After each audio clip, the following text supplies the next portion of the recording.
Thanks for tuning in to The Solution Is You. I hope you guys are doing well. I do appreciate you for taking time out of your day, coming over to my channel and listening to me. If you find value within my messages, then don't hesitate to like and subscribe if you choose to my channel. With that, let's go ahead and get into today's message. Now, today's message is about the 3 types of people who waste your time. In life, time is valuable. There's only 24 hours in a day, and about a third of that time we use to sleep. So time is very precious, and I don't think many of us really understand the value of time. As we get older, we begin to appreciate every minute that we have here. And usually that's because there is a certain perception of time that we have. If you recall when you were younger, maybe in your teenage years, and you take a look at the time ahead of you and you're looking at from January to December, around Christmas time, you used to value a year. So it seemed like it took forever from January to get to Christmas. But as you get older, you start to get in your 30s and your 40s, that time closes in tremendously.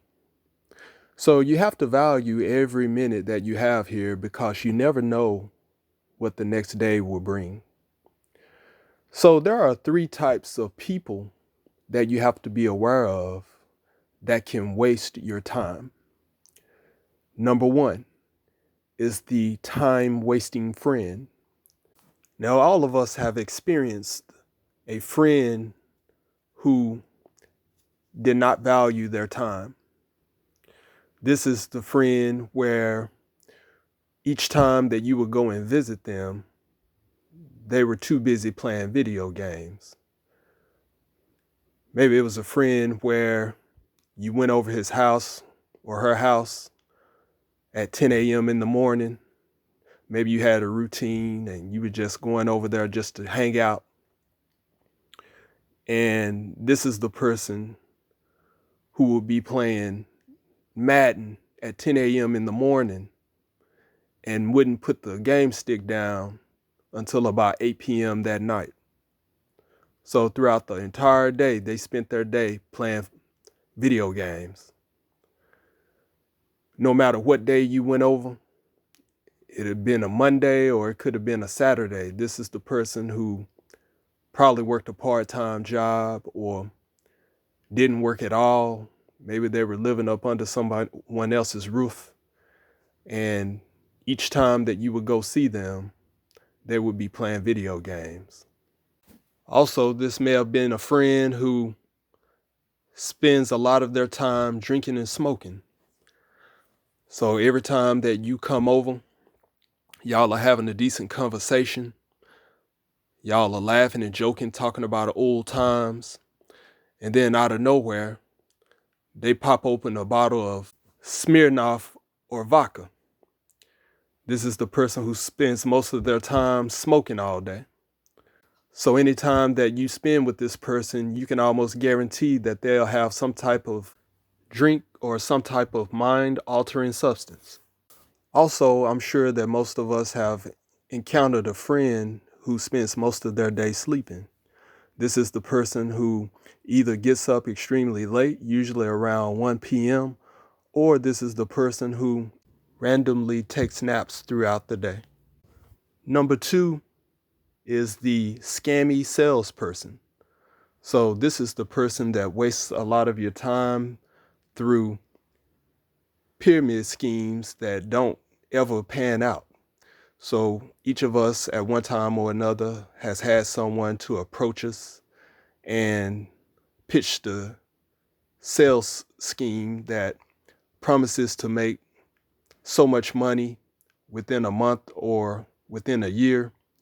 And They take up a lot of our time by pitching this idea.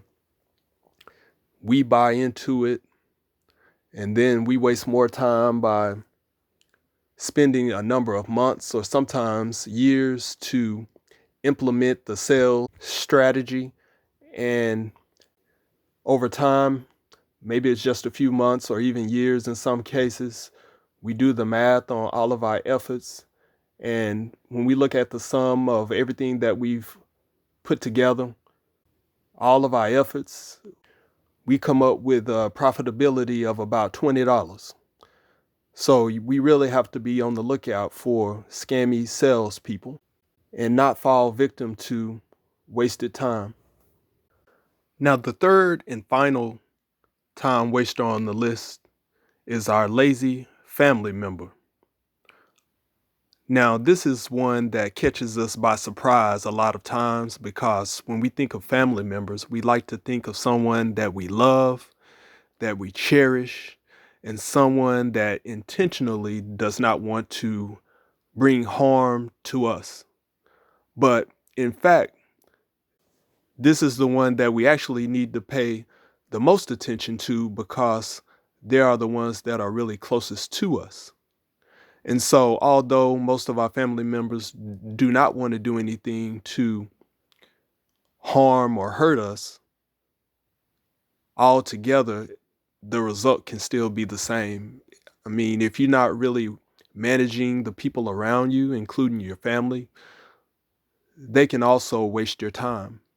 So this is a cousin, an aunt or uncle, perhaps a brother or a sister, or it could be a son or a daughter who is down on their luck. This may be someone who does not like to listen to authority, or it could be someone who thinks that they know it all and seems to get into one situation after another. Now, don't get me wrong. There's a difference between someone who is a good-hearted person and maybe they fell on hard times and they're trying to work their way back up, and they're making baby steps. But there's a difference between that and someone who is just blatantly having disregard for others. And so you may have a family member who likes to borrow money, and they borrow money without giving it back. So every time you get paid, this is the person who always needs to borrow about $150 to $200. And maybe you are the person who gives this person the money. And so this person has committed to returning this money within a certain period of time. And once that period of time passes, this person either does not get back with you or they do not have the money. And this could be an issue, because if you needed that money to take care of some type of bill, or if you needed to pay someone on a debt, then you have wasted a lot of time on this person, because you could not meet your obligation due to looking out for this person who really had no intention on paying you back from the start. And this could have been all avoided had you not enabled this person just based on them being kin to you. Another situation with a family member, if it's someone who doesn't have proper transportation. So maybe this is, let's say, an older uncle or something like that, and they depend on you to take them everywhere. Although they could get out and maybe work a job in the area, or could have some type of employment at home, working from a computer or something like that, they want to waste your time by having you take them place to place, and you using your gas and wear and tear on your vehicle. And this person, just because he understands that you two are related, he has no problem with you as long as you don't have a problem. They're perfectly okay with you taking them anywhere they need to go. It doesn't matter how far. So it can be 30 miles away, 40 miles away. You believe that you're doing a good deed, so You never question anything, even though you feel some type of way to yourself. So this person will do everything they can to take advantage of your situation, and until you no longer to handle or assist them, then they'll go to the next person, but never reciprocating or doing anything beyond the scope of what they're supposed to, just as long as you're okay with it. So you really have to be on the lookout for time wasting family members and make sure that you're not falling in the traps of people who do not value your time. I thank you for listening to me today. Please understand that the solution is you. With that, have a great day.